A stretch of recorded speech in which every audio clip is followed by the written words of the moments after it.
Why, and why? I'm Cliff.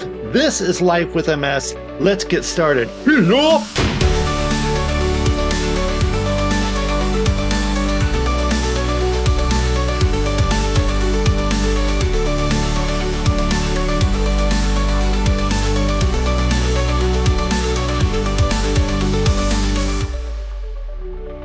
So a few days ago, Dr. Boster, one of my favorite MS neurologists that's constantly on YouTube and probably owns the whole YouTube space for MS neurology, who knows, posted a video, and I'm reading it here, Homework Alert, the assignment you can't miss. And it really caught my eye. Good eye, Dr. Boster.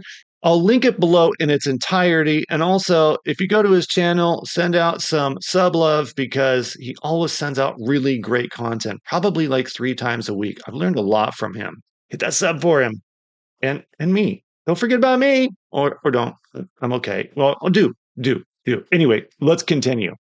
I saw the video and it really got me thinking like a lot. So without further ado, I'm going to show you a couple of snippets. Dr. Boster, take it away. Thanks for learning about MS with me, Aaron Boster, the founder of the Boster Center for Multiple Sclerosis. Today, I'm going to be asking you the exact same questions that I ask families as they onboard to the Boster Center for Multiple Sclerosis. Homework assignment number 1 is to list for me 3 to 5 long-term life goals. You have to teach me the why. Why are we fighting?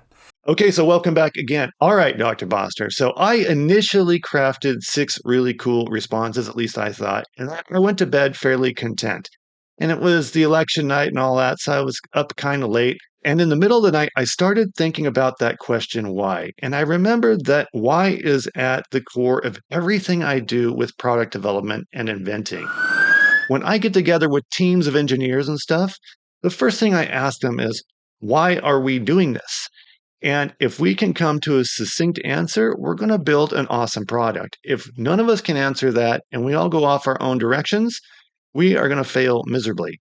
If you hear the leaf blower in the background, those guys never seem to go away. So seriously, it's North Carolina people. The leaves fall all the time and they just blow them from one yard to the other. And people pay them to do this. I don't understand it, but whatever. They're there. So welcome aboard, leaf blowers. So back to the topic. If we're all going separate directions, we can't really have trackable, relevant data points. And I think this is what Dr. Boster is getting at without using the engineering terms. And I think this is where Dr. Boster is going with this why thing. I've never had a neurologist ask me why, much less multiple reasons why. Sure, there's the standard to stop progression, why, right?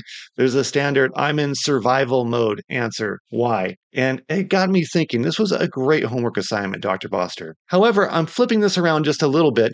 I initially wrote those 6 whys with specific tangible goals in mind. And this morning when I woke up and I reviewed those, I thought, I got to reshoot this video. Now, I spent all day yesterday making a video about these goals, and it is a good video, but no one's ever going to see it because this one is going to be better. This isn't about, oh, I want to go do a ropes course without totally fatiguing out and failing. Starting to feel the fatigue coming on. That's not what my whys are. My whys are more core values. And this is just like the life cycle of a product development.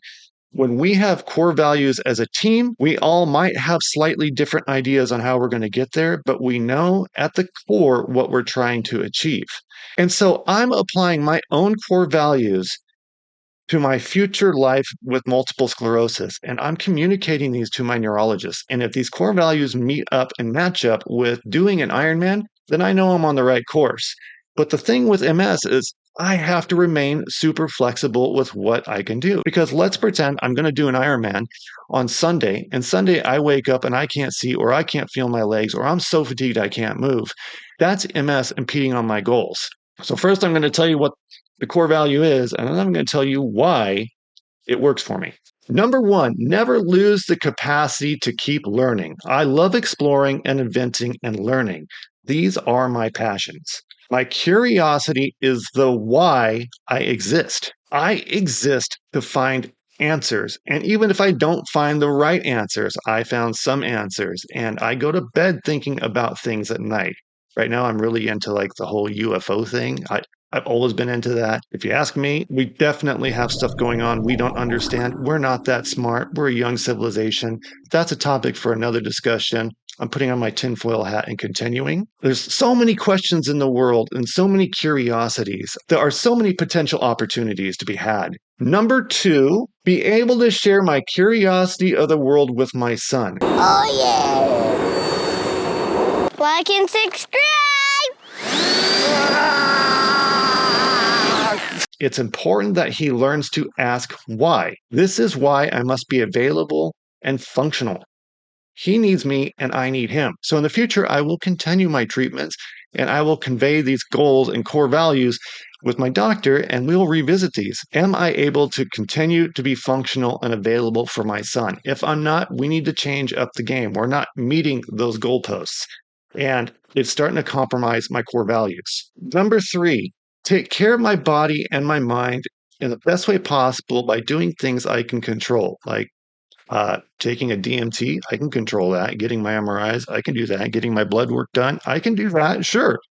Why? Because I don't want the burden of MS to be on my family if there's something I can do about it. So there's enough unknowns with my MS and where I'm going to be with it in the future that why wouldn't I be very proactive about doing the best and most I can do to hopefully either stop it or being very optimistic, cure it. Number 4, attempt to maintain the ability to help those around me when they need it. Why? Because it's the right thing to do, and I want my son to see that the world is not all about him. We are all working together to make this tiny little ball of dust in the middle of a giant vacuum as awesome as it can be while we're here. Number 5, continue to spend time and effort to strengthen my bond with my wife. We've been together for 20 years and every day we grow as a team. Why is this important? Because it sets a great example for our son. You know, it's often said you can go faster alone, but you can go further together. And that has got to be true with multiple sclerosis and life in general. I know it's certainly true with product development. Number 6, look, I can count today. Maintain a realistic but positive outlook on what I can do and not focus on what I can't do. Why? We have a finite amount of time and ability, especially with MS. I'm not going to waste it with toxic relationships and small-minded problems. So now you can see that these aren't specific goals, but they're specific core values that can be applied to a lot of different goals. But they guide me and my neurology team in the right direction. If I'm doing an activity and it doesn't align with these core values, then maybe it's something I should reconsider doing because let's be honest, I'm not getting more energy every day. If anything, the fatigue is getting worse. And that brings me to homework assignment number 2. Dr. Boster, tell us what's up. Homework assignment number 2 is to rank order your worst symptoms. Okay, my worst multiple sclerosis symptoms. Number 1, fatigue by far. Number 2, cog fog. Wait, what was I talking about? Number 3, vision. Number 4, bowel and urinary issues. Super fun in the summer. Not. Number 5, balance, of course. Number 6, neuropathy. I can't feel hot or cold in my legs, which can make for a really cool party trick. Number 7, spasms. Number 8, sleep interruptions, which are caused by the spasms, but if I take an upper to get through my fatigue, which is issue number 1, I can't sleep, which causes number 8. So there's my rank order of my most annoying symptoms. In order to live your best life, despite having MS, it's imperative that we exercise as part of your lifestyle. Homework assignment number 3 is to list for me options for exercise. Options to exercise. Glad you asked. Number 1, I have 2 dogs. One is a border collie who has insane amounts of energy, even though she's almost 10 years old. Number 2 is a rescue we just got. We think she's a Springer Spaniel Beagle mix. She has a stupid amount of energy too. Together, they make sure I get at least 2 really good walks in a day, if not 3. And they play with the kids in the neighborhood, which is super fun to watch. Can you get it? Yeah! She got it! Oh, she's on the run! Oh my gosh, this is craziness. Good job, girls. Number 2, bike riding. Don't bike ride as much here in North Carolina as I used to in San Diego because here the roads are very narrow and people are not paying attention. They're super dangerous. We don't have dedicated bike lanes. Jackass! I would love to get back into cycling because it's great for cardio and also it's a great community. Number 3 is my push-ups and dips that I do for my upper body to keep that strong and also reduces some spasms. I do those at home because if I had to drive to the gym to do the upper body workout, I would be so fatigued by the time I got there that I wouldn't have enough energy to do anything. So it's just stuff I do around the house. Number 4, now we got a trampoline for my son and I started bouncing around with him. I found it to be incredibly good for helping out with my core strength and that also helps with my balance. But I have to be careful not to overdo it because, well, I'm 48 years old and things are not as flexible as they used to be. Homework assignment number 4, and don't worry, there's only 4 homework assignments, is to start to prepare questions and thoughts surrounding disease-modifying therapies. Homework assignment number 4, my DMT questions. Well, I've been on Ocrevus and I've been on Kesimpta. Ocrevus didn't work out for me because of the crap gap. Kesimpta seems to be convenient and also highly efficacious for me. I'm feeling pretty good. So the crap gap is something my neurologist and I talk about, which hasn't been an issue with the Kesimpta, though I do start to feel a little bit down about a week before my next injection is due. It's actually due tomorrow, and today I'm doing okay, but I'm definitely feeling some weird stuff going on in this thing here.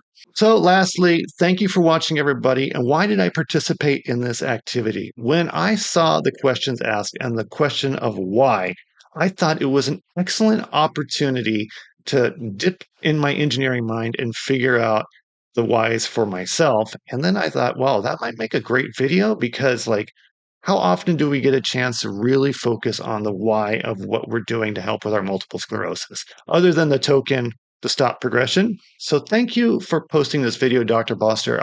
I thought this was a really cool exercise. I like homework like this. I was not a big fan of homework in school. Grades reflected that just slightly, but regardless, it was cool. So I will share this information with my neurologist. He's a fantastic neurologist too. I'm sure he's really going to take to it. And again, if you get an opportunity, everyone, go and check out Dr. Boster's YouTube channel. Subscribe. Again, super awesome information that comes out all the time. I'll link everything below. I'm Cliff. This is Life with MS, and I'm out. And the leaf blowers are still here. They won't leave. They won't leave. Let's see if we can see them. Sneak up on them. Where are they? I can hear them. There they are. There's one. You see them? There's 2 of them. Oh my gosh. I guarantee the second I end this video, they're going to disappear. But look, they took all those leaves over there and blew them into the neighbor's yard. And then he's going to come out later and blow them back over into their yard. And then they're going to get paid to come back out and blow them back over into his yard. Maybe I'm in the wrong business.